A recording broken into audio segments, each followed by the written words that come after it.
Bonjour et bienvenue sur le podcast For Me Talks. Savez-vous quelle est la différence entre une rivière et un fleuve?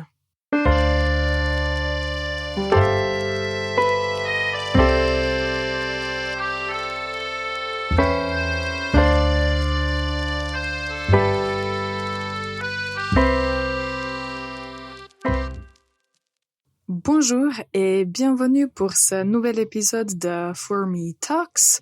For Me Talks, c'est un podcast qui est diffusé 100% en français, dédié à toutes les personnes qui veulent améliorer leurs compétences de la langue française, y inclut la compréhension orale ainsi que le vocabulaire et la grammaire. Je m'appelle Ivana, je suis prof de français et je vais vous aider à améliorer votre français. Alors, aujourd'hui, on va continuer un sujet dont on a parlé dans l'épisode 56. Mais avant d'en parler, je voulais vous donner la faute de la semaine. Alors, écoutez la phrase. Désolé, j'ai quelque chose de faire aujourd'hui. J'ai quelque chose de faire aujourd'hui. Alors, la faute, c'est la préposition de. Quand on dit j'ai quelque chose, préposition et le verbe à l'infinitif, la préposition qu'on utilise, c'est en fait la préposition à. Donc, on va dire j'ai quelque chose à faire, j'ai quelque chose à dire, j'ai quelque chose à te raconter. Donc, à chaque fois que vous utilisez quelque chose et un verbe à l'infinitif après, il faut utiliser la préposition à. Donc, à mémoriser, j'ai quelque chose à faire aujourd'hui. Ok. Alors, à propos de l'épisode 56, nous avons parlé des expressions qu'on peut utiliser pour dire qu'il faut aller voir quelque chose. On a mentionné le verbe valoir et nous avons dit qu'on peut dire ça vaut la peine d'y aller, ça vaut la peine de voir quelque chose. Et de l'autre côté, nous avons mentionné l'expression il n'y a pas grand chose à voir. Si dans un endroit ou dans un village, une ville, il n'y a pas vraiment quelque chose de très intéressant à voir. Nous avons aussi appris quelques questions qu'on peut poser à propos des lieux ou juste pour savoir se situer. Et aujourd'hui, en fait, on va parler un peu de la géographie. Donc, nous allons parler des reliefs.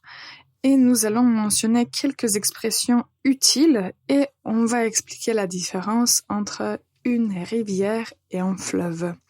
Alors tout d'abord, quand on parle des régions, on peut dire que une région est vallonnée. C'est une région vallonnée. Cela signifie que dans cette région, il y a des collines. Ce sont comme de petites montagnes. Et il y a des vallées, donc des collines et des vallées. Si dans votre région, il y a des collines et des vallées, vous pouvez dire que votre région est une région vallonnée. De l'autre côté, quand dans une région, il y a des montagnes, on peut dire que c'est une région montagneuse. Montagneuse. Si dans la région, il n'y a pas de montagne, on peut dire que c'est une région plate. C'est une région plate. Ça veut dire que dans cette région, il n'y a pas de montagne, mais de l'autre côté, il y a des plaines. Des plaines qui sont d'habitude plates.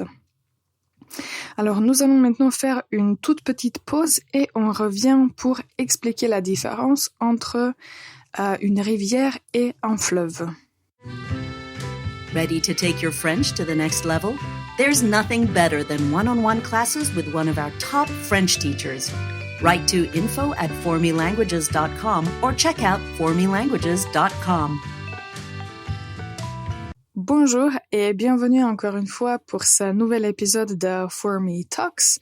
Aujourd'hui, on parle des régions, des lieux, on apprend comment décrire certaines régions. Donc, on peut dire qu'une région est vallonnée, montagneuse ou bien plate. Si dans la région il y a des collines, c'est une région vallonnée. S'il y a des montagnes, c'est une région montagneuse. Et s'il y a des plaines, c'est une région plate. Alors, la différence entre une rivière et un fleuve.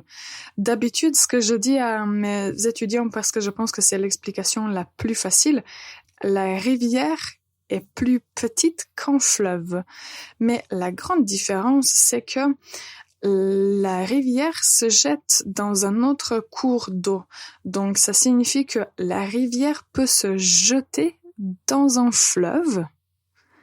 Mais quand il s'agit d'un fleuve, un fleuve va se jeter dans la mer ou dans l'océan.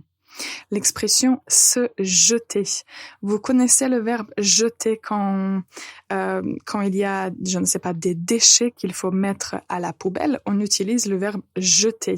On jette quelque chose.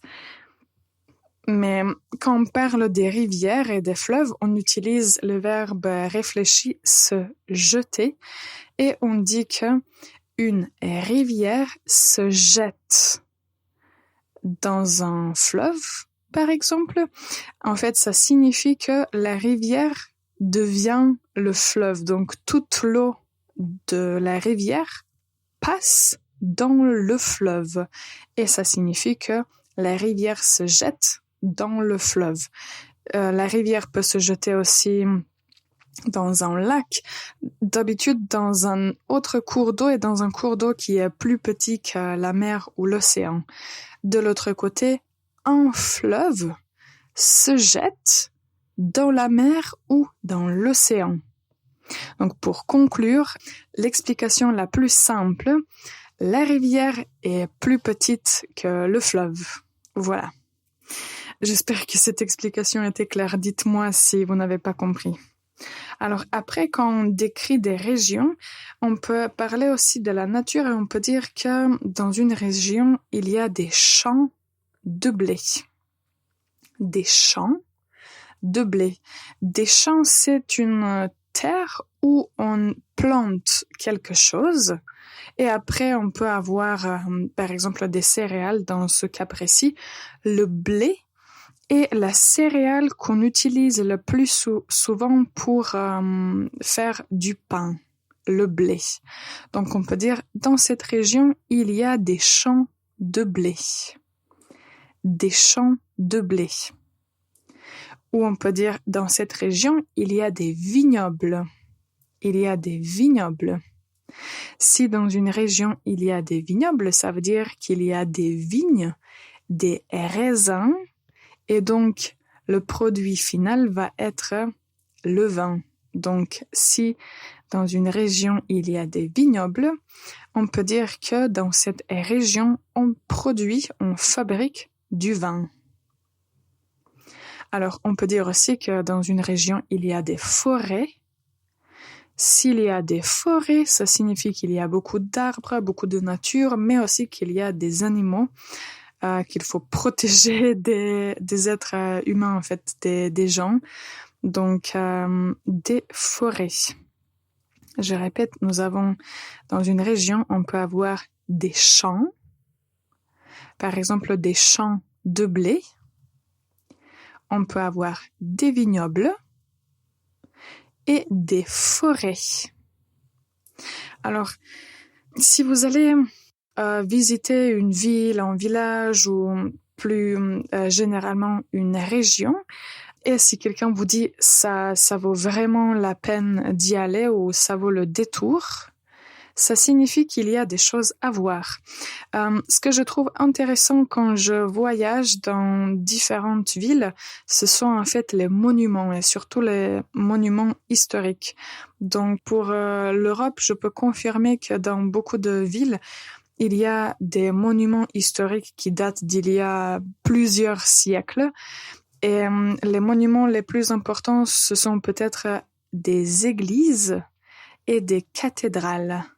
Une église ou bien une cathédrale, ce sont des monuments religieux qui ont été construits il y a très très longtemps.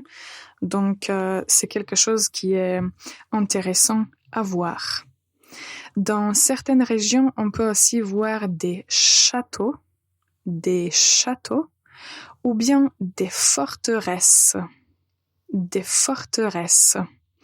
Dans la région où j'habite, il y a beaucoup de forteresses qui ont été construites dans le 14e, 15e siècle, donc ça remonte vraiment dans le passé et je pense que le gouvernement ou les villes elles-mêmes ont rénové les forteresses. Donc maintenant, si vous venez en Serbie, il y a vraiment pas mal de châteaux et de forteresses à voir.